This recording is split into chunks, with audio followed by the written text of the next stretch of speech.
Do you still need a buyer's agent? A decade ago, the answer felt obvious. The market has changed, and so has the question. What follows is a candid look at why representation is no longer the point, and what genuinely is. This morning, just before our pilots class, I was standing around chatting with a property lawyer I've known for a while, and she turned to me, half curious, half testing, the way lawyers do. And she asked, Alan, what's the buyer's agent actually for in a market like this one? In a down market? It's a good question. It's a better question than it sounds. Because the honest answer has changed, and most people in my industry would rather you didn't notice. So, I'll give you the answer I gave her, without the gloss, the promise that expired. 10 years ago, that question barely needed asking. The buyer's agent had become a fixture, and the pitch was simple: pay someone to find the property, negotiate the price, and protect you from yourself. And while the market kept rising, which it did for years, almost every purchase looked like a good one. The property was worth more by settlement than you paid for it, so the fee looked like foresight. But here's the thing I said to her. A rising tide flatters every decision made beneath it. When values are climbing, a good buy is frankly most buys. You didn't need brilliance, you needed momentum, and the market supplied it. That tide has gone out. Sydney's auction clearance rate is now sitting around the low 50s. A year ago it was in the mid 60s. That's a level we last saw in the downturn of 2022. Volumes are down. Values have eased back below where they peaked late last year. The market hasn't collapsed, but it has flattened. And a flat market exposes something a rising one hides: the difference between activity and judgment. In a rising market, you're paid for motion. In a flat market, you're paid, if you paid honestly at all, for judgment. And very few people in this industry are actually paid for the second one. Then I said to her, this is the part people underestimate. There's a second shift, and it has nothing to do with the cycle. It's permanent. The whole reason buyer's agents existed in the first place was information. They knew what you didn't.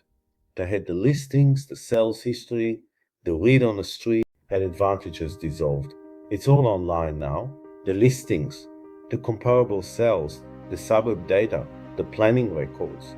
A buyer at the kitchen table can see almost everything the professional can see.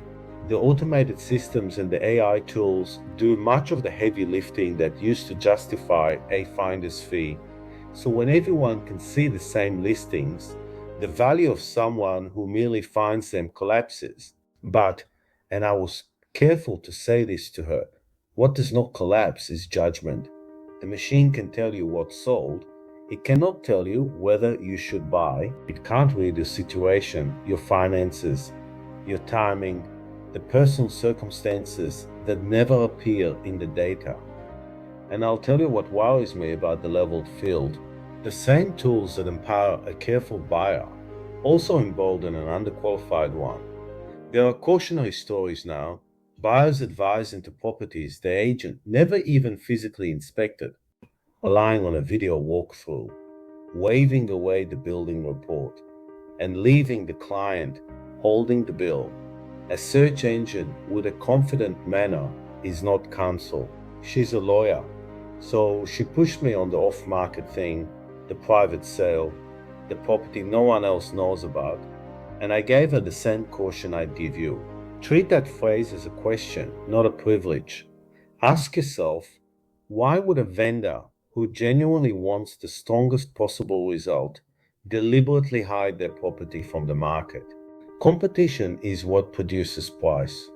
Any seller acting in their own interest wants the widest pool of qualified buyers, not the narrowest. At the very top of the market, the genuinely discreet end, yes, off-market has its place, but everywhere else, off-market too often means a property that's been mispriced or has already failed in the open, or is being moved quietly to spare someone an awkward conversation. The exclusivity is real, The advantage rarely is segment 4, what the market actually asks for now. So by this point, she's looking at me like, well, what's left then? And here's what I told her: strip away the labels. The marketing is the same across every agency. The portals are the same. The methods of sale are the same.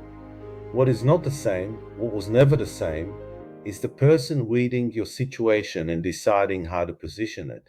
The old division of labor, selling agent on one side, buyer's agent on the other, that's not really the line anymore. The real line is judgment versus everything that's been automated around it.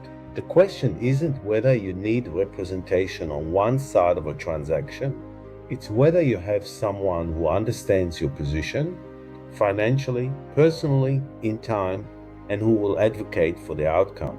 That's the only work I do if you're selling. I handle it personally and exclusively.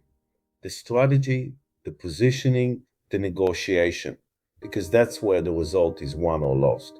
And if you're selling in order to buy, which so many people in our part of Sydney are, I can advocate you through the sale and then move with you to the purchase. Making certain the property is right, the conditions sound, the terms suited to your needs, and fair within the market. No pressure, no manufactured urgency. The point is the outcome delivered on your behalf. So that was my answer to her, more or less, before they called us into the class. Do you still need a buyer's agent? Maybe the more useful question is whether you need an advocate, someone whose judgment you trust, with no quota to fill and no other master to serve. In a market that no longer flatters anyone, that's the only advantage left worth paying for. I'm Alan Weiss from Weiss Real Estate. 35 years in the eastern suburbs, one client at a time. If you'd like to talk something through, quietly, no pressure,